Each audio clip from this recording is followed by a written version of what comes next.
Hi, this is the gardening guys, Owen and Conway. My name is Conway.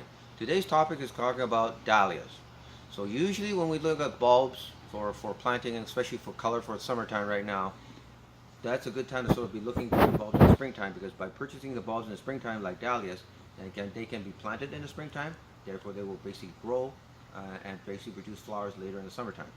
With dahlias, it basically is a tuberous root that you usually will buy. And it basically, if you look very carefully on this particular one, this used to be the old stem from last year. On that old stem, it basically will produce little side tubers that come out of here. When you have tubers which are very limpy like this, these ones, of course, are basically broken. They will not produce anything in there right now. What we're basically needing right now is you need to have the tubers which are firmly attached to the main stem. They should actually be firm in appearance for those who are actually keeping them from the previous year. So in this case right now, I would probably say this one can be removed since that will not amount to anything. You'll see in this particular example here right now for this particular dahlia right now, there are shoots that are coming from it. I should point out that dahlias come in all different shapes, sizes, and colors. This is a variety called smoky amethyst. The bigger the flowers, there are some that get to be as huge as dinner plates. That's what they call them, dinner plates right now. Can easily grow 4 or 5 feet tall. Dahlias was originally originated from Mexico, up in the mountainsides. So they really need sort of a warmish type of climate. Usually their optimum temperature, from what I understand, talking to some people who grow these as a hobby, is usually around 20 to in the low 20 degrees Celsius. So sort of on the warmer side is what we're basically looking for. They can be started indoors in pots, or if you don't want to start them in pots, you can actually start them outside in the garden. But the warmer the soil is right now, they actually will start shooting out like you see in this particular case. Dahlias can be started either from tubers, as I said here right now, that you buy in packages. Like I say, there are dinner plate ones right now, all the way down to ones that are very, very small and very quite short, that are only like a few feet that you can grow in pots. They can be started from tubers that you can actually divide, as long as when you divide them, they must have part of the old main stem. Repeat that. So when you're dividing your dahlia tubers, they must have part of the old main stem. Okay.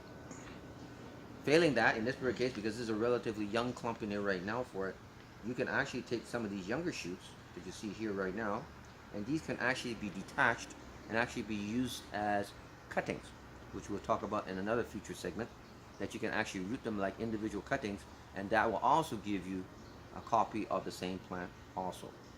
When you're planting these particular types of dahlia tubers, you want to sort of position in such a way that the tubers are basically in a horizontal position, probably planted roughly maybe about 4 to maybe 6 inches deep in the ground. The taller ones, of course, will traditionally need staking, because if you don't stake them, they will tend to sort of fall all over. But in this case, if we were to grow this particular one right now, we have multiple shoots coming out of it. So it's not unusual when you plant these things in the ground, they will actually start shooting out multiple shoots. You can leave it as multiple stems, either 2, 3, or 4. But what I would probably encourage people right now is maybe just keep it down to one stem. So by having one stem, you'll find that the tubers will basically channel all the energy into one stem, and you'll find that the flowers will probably be a lot more bigger as the plant is sort of developing. Okay, sounds good.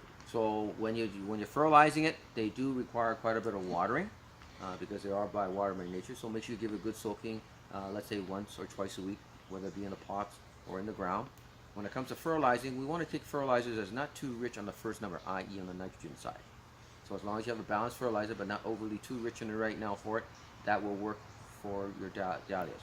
As the dahlias are growing, make sure you cut off the old flowers, so therefore they will continue to produce more shoots, which of course will prevent you produce more flowers. Sounds good. And what is sun condition again? So usually in terms of condition, they like to have full sun. But when you put in full sun, make sure that it stays sort of warmish, but we don't want an area where it's just too warmish against the wall, because it's been suggested by a person who grows dahlias that if you get it too warm or too dry, they can be very, very susceptible to what we call powdery mildew. I have a question. To our viewers, we use a new terminology over there, tuber. Can you explain what that is, the meaning of that word? Because they are confused with fibers and tubers and roots and all sorts Okay, and runners. so tubers, we think of something that basically looks like a root, but in this particular case, the roots are basically sort of swollen. These are actually storage organs, where the plant is basically storing its energy to basically rest between season to season. probably the most common tuber that we most see right that we did on a previous segment is potato tubers, because that also is basically a root, but basically is used as a storage organ where you can actually start a new plant. In this case, dahlias are ones that have this sort of, as you notice in here right now, this tuberous-like structure. It will produce root hairs along the side here as it keeps growing right now for it, but that's where it basically stores its nutrition for next season. Sounds good. I don't have any more questions.